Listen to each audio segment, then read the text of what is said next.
रुक करेंगे उत्तर प्रदेश से आ रही एक बड़ी खबर का। दरअसल बहराइच कांड पर इस वक्त की एक बड़ी खबर है। मुठभेड़ में आरोपी सरफराज और तालिब को गोली लगी है। नेपाल भागने की फिराक में मुख्य आरोपी सरफराज था। रामगोपाल मिश्रा को गोली मारने वाले आरोपी का एनकाउंटर कर दिया गया है।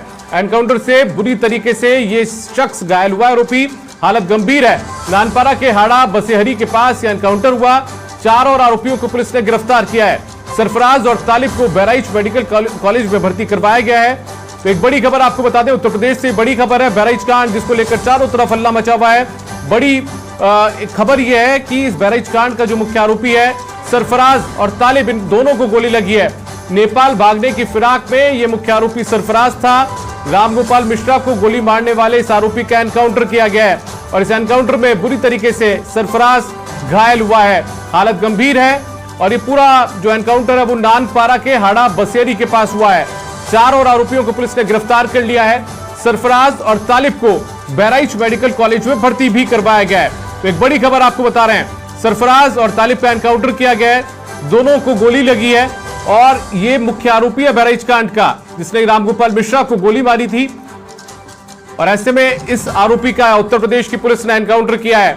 इस एनकाउंटर में तालिब और सरफराज को गोली लगी है। दोनों को बहराइच के मेडिकल कॉलेज में भर्ती भी करवाया गया है। तो एक बड़ी खबर, सरफराज को एनकाउंटर में गोली लगी है, तालिब को गोली लगी है। और हमारे यूपी के state head Amrish Singh phone line पर कनेक्ट हो चुके हैं। अमरीश, क्या ज्यादा जानकारी इस एनकाउंटर को लेकर आपके पास?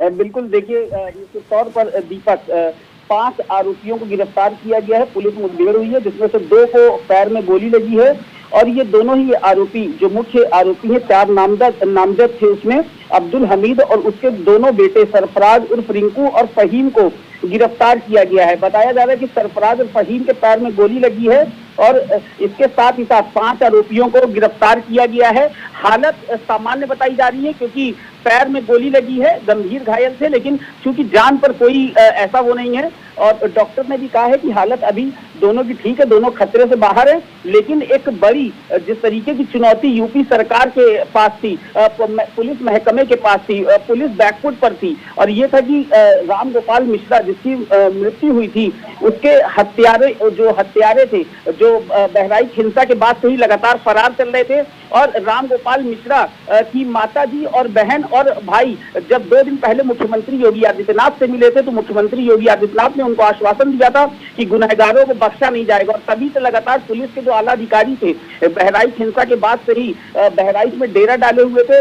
ADG law and order STF chief Amitabh yes लगातार बहराइच में थे। हालांकि पुलिस की कुछ किरकिरी भी हुई थी कि आखिर इतनी बड़ी चूक पुलिस से हुई कहा, जहां मूर्ति विसर्जन को लेकर एक छोटा सा विवाद इतने बड़े तांडव में तब्दील हुआ जहां पर एक व्यक्ति की मौत हो जाती है जबकि कई अन्य घायल भी हो जाते हैं। लगातार इस तरीके के तनाव के माहौल थे कि इंटरनेट बंद कर दिए गए थे, हर तरीके से आने जाने पर लोगों के आगमन पर रोक लगा दी गई थी, दुकानें सड़क हर जगह कर्फ्यू जैसा माहौल हो गया था। लेकिन उसके बाद से जब से मुख्यमंत्री योगी आदित्यनाथ ने घटना की लगातार मॉनिटरिंग की और डीजीपी प्रशांत कुमार को निर्देश दिया कि किसी भी तरीके की हिंसा उत्तर प्रदेश में बर्दाश्त नहीं होनी चाहिए और 0 टॉलरेंस की नीति पर यूपी पुलिस को काम करना है। साथ ही साथ जो भी विवाद खड़ा कर रहे हैं, हिंसा कर रहे हैं, तांडव कर रहे हैं, उनके साथ वैसा ही व्यवहार किया जाए जिस तरीके का वो कर रहे हैं। सांप्रदायिक हिंसा का माहौल ले चुकी एक बड़ी घटना जिस तरीके से हो रही थी उस पर आज पुलिस ने काफी अंकुश लगाया और फ्रंट फुट पर खेलते हुए 5 आरोपियों को गिरफ्तार किया, जबकि 2 को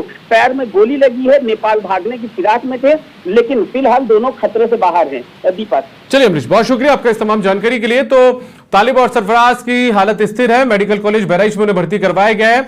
अमरीश सिंह हमारे साथ में हमारे स्टेट हेड जुड़े हुए थे उत्तर प्रदेश से, जो बता रहे थे, पूरी जानकारी दे रहे थे कि बाकी लोगों को भी पुलिस ने गिरफ्तार किया है और इस पूरे मामले में एक बड़ी कार्रवाई उत्तर प्रदेश पुलिस की एसटीएफ की मानी जा सकती है, क्योंकि खुद मुख्यमंत्री योगी आदित्यनाथ इस पूरे मामले में मॉनिटरिंग कर रहे थे, सतर्कता बरत रहे थे। तस्वीर भी सामने आ चुकी है, सरफराज और तालिब की तस्वीर है जो कि इस पूरे मामले में एनकाउंटर के अंदर घायल हुए हैं। इन्हें बहराइच के अस्पताल में भर्ती करवा दिया गया है।